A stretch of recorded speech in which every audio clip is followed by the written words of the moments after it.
नमस्कार। स्वागत है आप सभी का HR हिंदी क्लासेज में।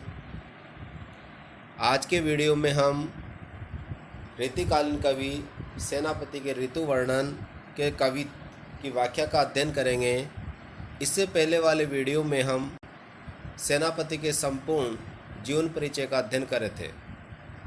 यदि आपने वो वीडियो नहीं देखा है तो ऊपर आई बटन पर जाकर क्लिक करके देख सकते हैं।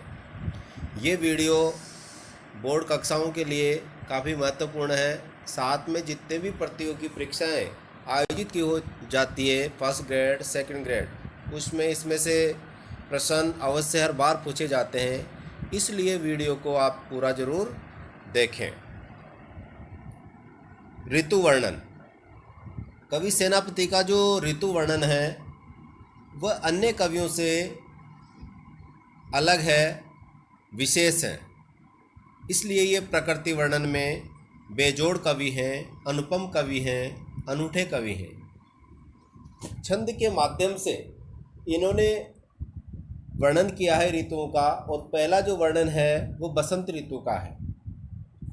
छंद कवित छंद है पाठ्य पुस्तक में। तो कवित एक छंद का नाम है। इसकी विशेषता होती है कि यह वर्णिक छंद है, अर्थात इसमें वर्णों की गिनती की जाती है। वर्णों की गिनती इसमें की जाती है, और इसमें जो है पहली पंक्ति में 16 और द्वितीय में 15, यानी 16 और 15 वर्णों पर यति होती है। तो अगर ये नियम जहाँ लागू होता है वह होता है कवित छंद। हम एक बार आपको गिन के बता देते हैं। बरन, बरन में 3 वर्ण हैं। फिर वर्ण आया हुआ है, इसमें भी 3 वर्ण है। तरु में 2 है, फूले में 2 है, उपवन में 4 है, वन में 2 है। इन सब का यदि हम टोटल कर लेते हैं तो यहाँ आ जाता है 16 वर्ण। नीचे वाली पंक्ति देखिए आप। सोई में 2 वर्ण, चतुरंग में 4, संग में 2, दल में 2, लय्यत में 4 और है में 1, तो टोटल हो गया 15। तो ये नियम जहाँ पर लागू होता है वह होता है कवित छंद। कवि छंद का जो वाचन है बड़े ही सहजता से हम कर सकते हैं। तो देखिए, वाचन करके मैं आपको बताता हूँ। बरन बरन तरु फूले उपवन बन, सोही चतुरंग संग दल लहियत हैं। बंदीची में बोलत बीरद बीर कोकिल हैं, गुंजत मधुप गान गुन गईयत हैं। आवे आस पास कुहू पन की सुबह, सोई सोने के सुगंध माज सने रहियत हैं। शोभा को समाज सेनापति सुख साज, आज आवत बसंत ऋतु राज कहियत हैं। आवत बसंत ऋतु राज कहियत हैं। कवि सेनापति यहाँ पर बसंत ऋतु रूपी जो राजा का आगमन होता है उसका वर्णन किया है कि किस प्रकार से बसंत ऋतु रूपी राजा प्रकृति में प्रवेश करता है। तो देखिए, बरन बरन, बरन बरन तरह तरह के, नाना प्रकार के। तरु वृक्ष, फूले फूल, उपवन बगीचा, वन वन। कवि सेनापति बसंत ऋतु का वर्णन करते हुए कहते हैं कि बसंत ऋतु जो है एक राजा की भांति प्रवेश कर रहा है, एक राजा की भांति आ रहा है। तो इस अवसर पर, इस मौके पर उपवन वनों में जो तरह तरह के पेड़ हैं, बरन बरन यानी नाना प्रकार के जो तरोजो पेड़ हैं, उन पेड़ों पर अनेक प्रकार के रंग और बिरंगे जो हैं वो फूल खिल गए हैं।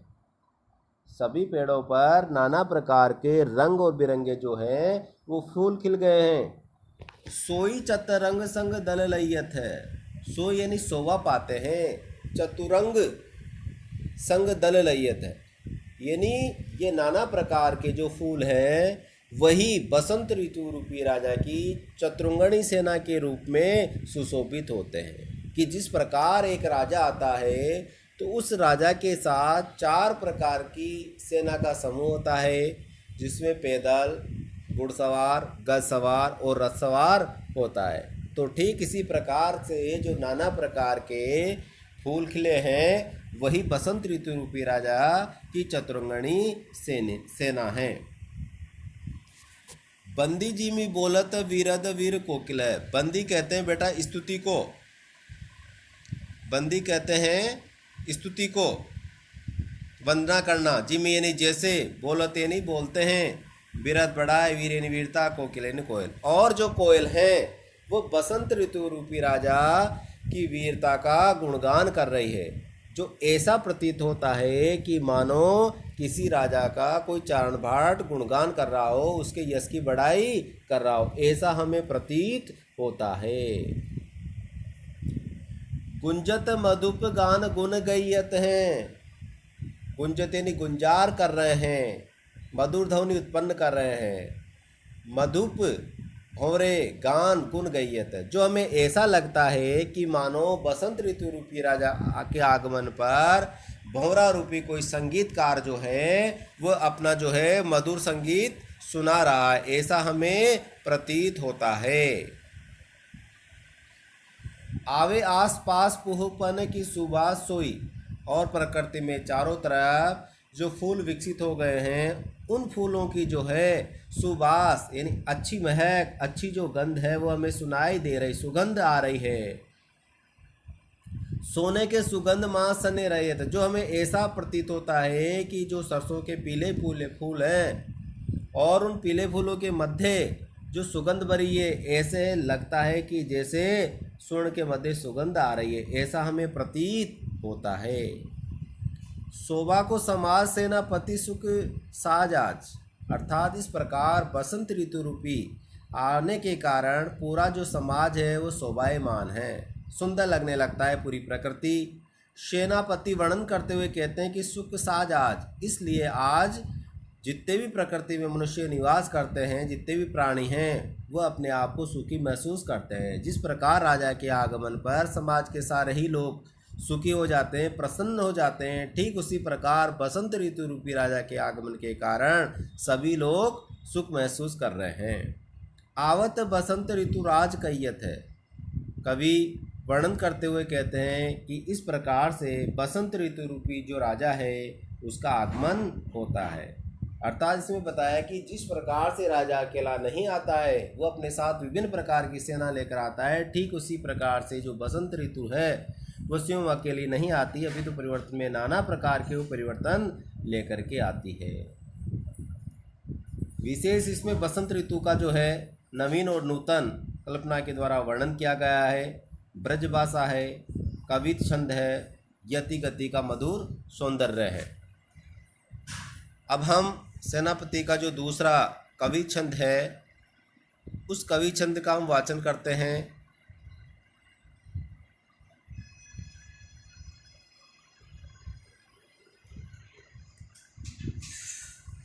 और इसमें जो है वर्षा ऋतु और ग्रीष्म ऋतु दोनों ऋतुओं का एक साथ इन्होंने वर्णन करके दिखाया है कि किस प्रकार से जो है दोनों ऋतुओं का एक साथ वर्णन किया जा सकता है। देखी चित्ती अंबर जल है चारी ओर छोर तीन तर बरस बही को रूप हर्यो है। महाजर लागे ज्योति बाधव की होती चले जलद पवन तन सेक मान्यो पर्यो है। दारुण तरनि तरे नदी सुख पावे सब सिरी गन चाह चाई बोहे चित्त धर्यो है। देखो चतुराई से न पति कविताई की जो ग्रीष्म विषम बरसा की सम कर्यो है, ग्रीष्म विषम बरसा की सम कर्यो है। तो इस प्रकार से हम जो है कवि छंद का हम वाचन कर सकते हैं या करते हैं। देखी देखो, क्षिति धरती, अंबर आकाश, चले हैं चलते हैं, यानी ये ग्रीष्म ऋतु के संदर्भ में हम पहले वर्णन करके देखते हैं, उसके बाद वर्षा ऋतु का वर्णन करेंगे। श्लेष अलंकार का उत्कृष्ट चमत्कार यहाँ पर आपको देखने को मिलेगा। चारों ओर छोड़ चारों तरफ, यानी जो है कवि सेनापति ग्रीष्म ऋतु का वर्णन करते हुए कहते हैं कि भयंकर गर्मी के कारण धरती और आकाश चारों ओर दूर दूर तक हमें जलते हुए से दिखाई दे रहे हैं। यानी जिधर भी हम दृष्टि डालते हैं उधर हमें जलते हुए ही नजर आते हैं। तीन तरबर सभी को रूप हर्यो है। तीन कहते हैं घास को, तरबर वृक्ष, सभी को रूप हर्यो है। हर्रा नष्ट होना, भयंकर ग्रीष्म ऋतु के कारण घास और जो पेड़ पौधे हैं उन सब का जो रूप है वो नष्ट हो गया है, सभी सूख गए हैं। इस प्रकार भयंकर जो ग्रीष्म ऋतु है उसने जो है प्रकृति में पेड़ पौधे और जो घास है उसको उन्होंने झुलसा दिया है। महाजर लागे ज्योति भादव की होती चले, और भयंकर गर्मी के कारण सभी लोगों को वो क्या कर रही है, तपा रही है। महाजर लागे, महाजर यानी जला देने वाली, ज्योति भादव की होती चले, और बीच बीच में बहुत तेज जो है वो धूप पड़ रही है। जिस प्रकार से भादवे के महीने में सूर्य की जो प्रचंड किरणें होती है, ठीक उसी प्रकार से ग्रीष्म ऋतु में भी वो किरणों का सामना जो है वो मनुष्य को करना पड़ रहा है। अर्थात उन भयंकर किरणों के कारण जो मनुष्य का शरीर है वो दुखी है। जलद पवन तन शेक मानो पर्यो हैं, और जलद यानी जला देने वाली, पवन कहते हैं वायु को, तन यानी शरीर, और जला देने वाली जो वायु है अर्थात जो पवन बह रही है वो भी काफ़ी गर्म है, लू फेंक रही है, जिसके कारण हमारा शरीर जो है वो कष्ट पा रहा है, शरीर में वेदना होती है। दारुण तरनी तरें, दारुण कहते हैं भयंकर, तरनी कहते हैं सूर्य, सूर्य की भयंकर गर्मी है तरे, और उसके नीचे जो व्यक्ति हैं वो बुरी तरह से तप गए हैं, उष्ण से दुखी हो गए। नदी सुख पावे सब, सभी लोग नदी में जा कर के सुख प्राप्त करना चाहते हैं। सिरी घन चाह चाहे वही चित्त धर्यो है, सिरी कहते हैं ठंडे, घन कहते हैं बादल, चाह कहते हैं छाया, चाहे वो यानी चाहते हैं, चित्त यानी हृदय, यानी सभी लोग भयंकर ग्रीष्म ऋतु से तपे हुए हैं और वो ठंडे बादलों की छाया में जाने को आतुर है, उनका मन ठंडे बादलों की छाया में जाना चाहता है। देखो चतुराई सेनापति कविताएं कीजू, कवि सेनापति वर्णन करते हुए कहते हैं कि देखो मेरे कविता करने की जो कला है, मेरी जो चतुराई है, ग्रीष्म विषम वर्षा की सम करो है, यानी मैंने ग्रीष्म ऋतु में भी वर्षा ऋतु का वर्णन कर दिया है। इस प्रकार से कवि सेनापति ने इस कवित छंद में सबसे पहले जो है वो ग्रीष्म ऋतु का वर्णन किया है। अब इसी में जो है किस प्रकार से वर्षा ऋतु का वर्णन वो करते हैं, ये कला, ये उनकी चतुरता देखते ही बनती है। देखो क्षिति अंबर जल है चारों ओर छोर, यानी देखो कि धरती और आकाश चारों दिशाओं में जिधर हम देखते हैं उधर हमें जल ही जल नजर आ रहा है। तीन तरबर सभी को रूप हर्यो है, घास पेड़ पौधे सबका जो रूप है वो हरा हो गया है। यानी जैसे ही बरसात ऋतु आती है तो धरती आकाश चारों दिशाओं में जिधर भी हमारी दृष्टि जाती है उधर हमें जल ही जल दिखाई देता है, और घास पेड़ पौधे सबका जो रूप है वो हरा हो गया है, चारों तरफ प्रकृति हरी हरी नजर आने लग गई हैं।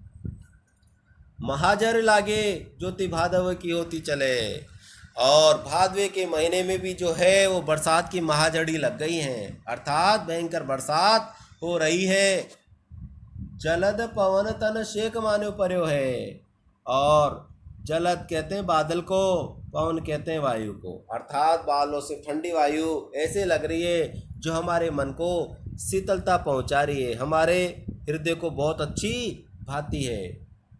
दारुण तरनी तरे नदी सुख पावे सब, और भयंकर जो है नदी है वो बहने लग गई हैं, सभी लोग नदी पार करके दूसरे तट पर जाकर सुख का एहसास करना चाहते हैं। सिरी घन चाह चाहे वही चित्त धर्यो है, और बादलों की जो है वो ठंडी छाया हो गई है जो सभी के मन को बहुत अच्छे लग रही है। ऊपर ये बताया गया है कि सभी जो लोग हैं वो भयंकर नदी आने के कारण उसको पार करके नौका के माध्यम से आनंद महसूस कर रहे हैं तथा सभी बादलों की शीतल छाया में रहना चाहते हैं। ये वर्षा ऋतु का वर्णन है। देखो चतुराई सेनापति कविताएं की जू। इस प्रकार कवि सेनापति कहते हैं कि मैंने ग्रीष्म ऋतु में भी वर्षा ऋतु का वर्णन करके दिखाया है। ये मेरे कविता करने की चतुराई है। तो यहाँ पर जो है वो श्लेष अलंकार का चमत्कार है। श्लेष अलंकार का जो प्रयोग है वो कवि ने जो है अनूठा किया है और एक ही शब्द के माध्यम से अनेक अर्थ उन्होंने निकाले। अब जो है हम इनका नेक्स्ट जो कवित है उस कवि छंद का वाचन करते हैं।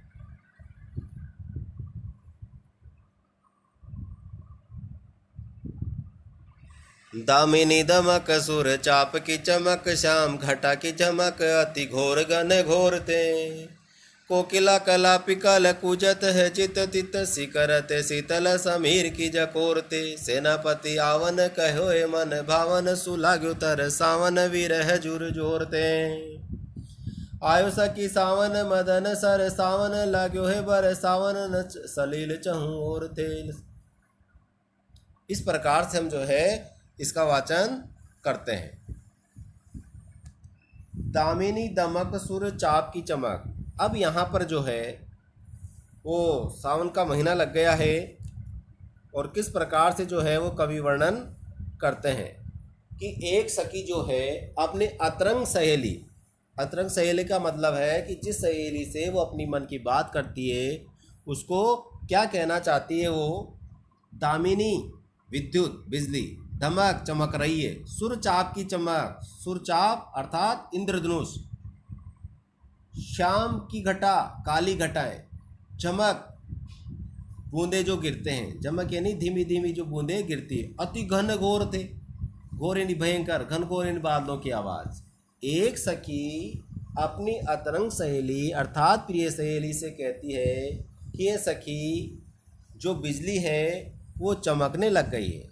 आकाश में जब हम देखते हैं बादलों की तरफ तो बादलों में बिजली चमकने लग गई है, बीच बीच में इंद्रधनुष की चमक हमें दिखाई देती है और काली घटा के मध्य धीमी धीमी क्या हो रही है, पानी की बूंदें गिर रही है, अति घोर घनघोरते और जो बादल है उमड़ घुमड़ करके बहुत ही गहन गर्जना कर रहे हैं और उनकी गर्जन ऐसे लगती है जैसे कोई डराने वाली है।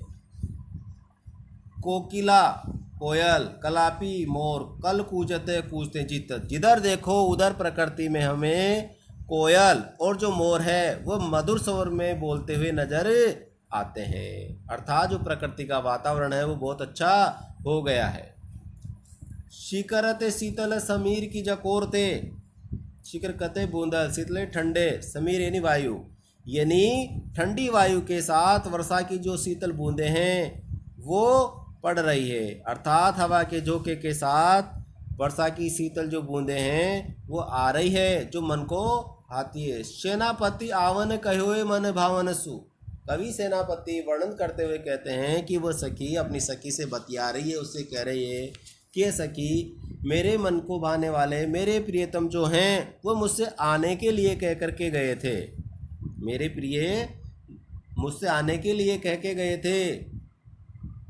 लागो तर सावन विरह जुरु जोर थे, और ये सावन का महीना जो है वो लग गया है, इसलिए विरह का जो जोर है, विरह रूपी जो बुखार है वो बढ़ गया है। अर्थात सावन के महीने में विरहिणी नायिका को अपने प्रियतम का विरह रूपी जो बुखार है वो चढ़ जाता है।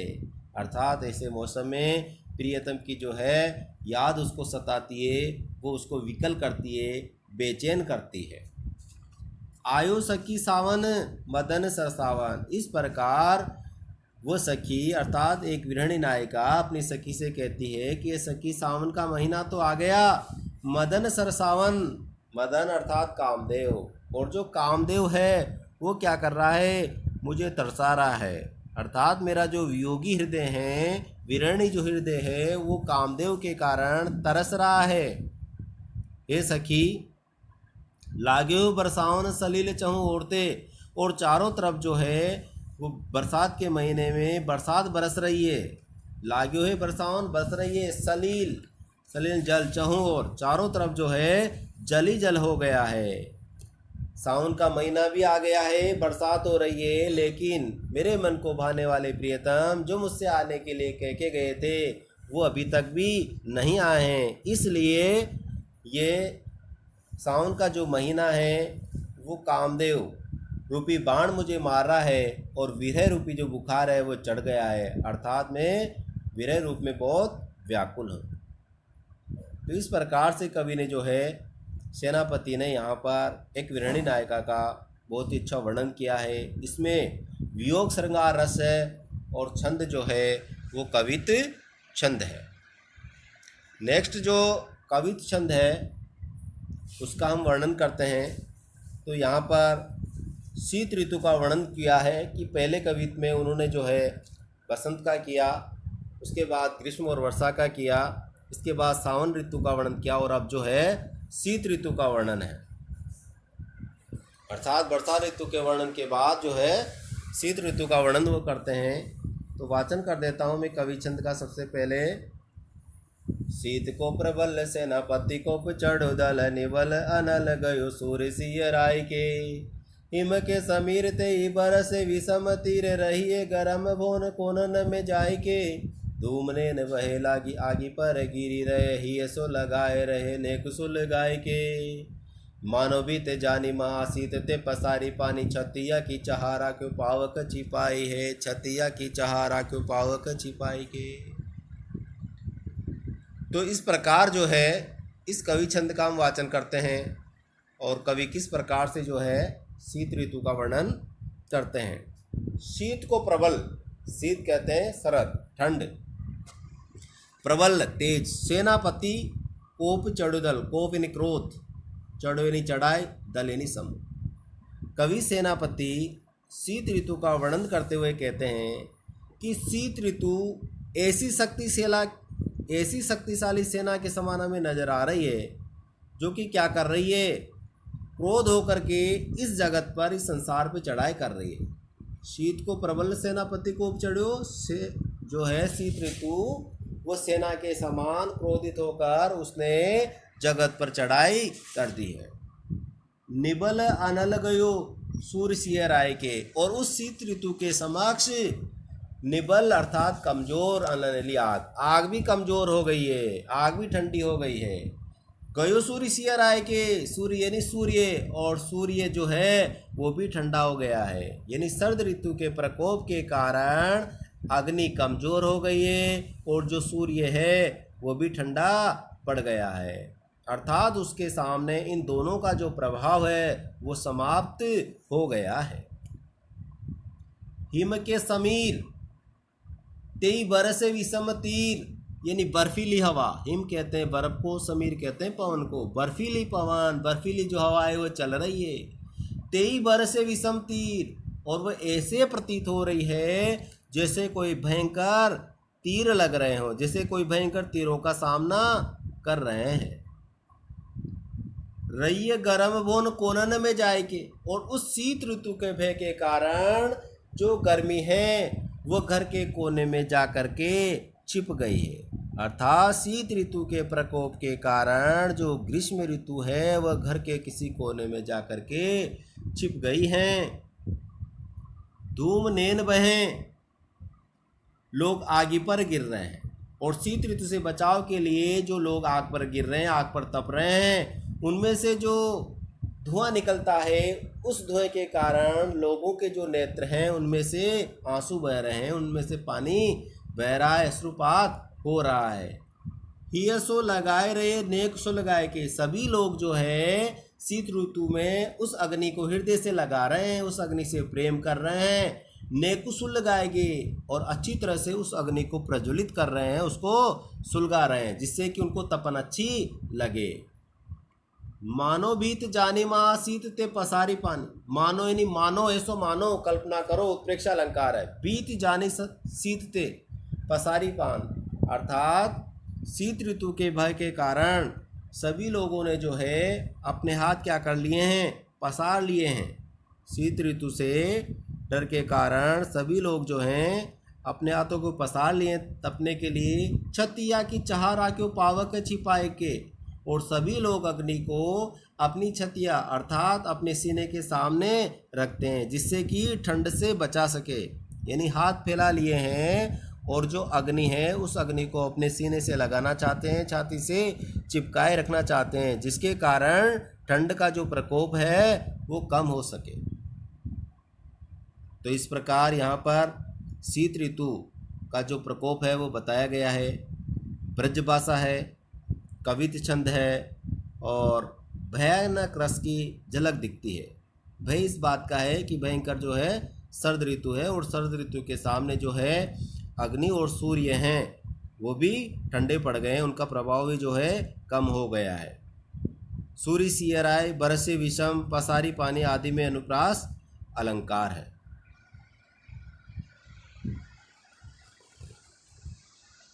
थैंक यू, धन्यवाद।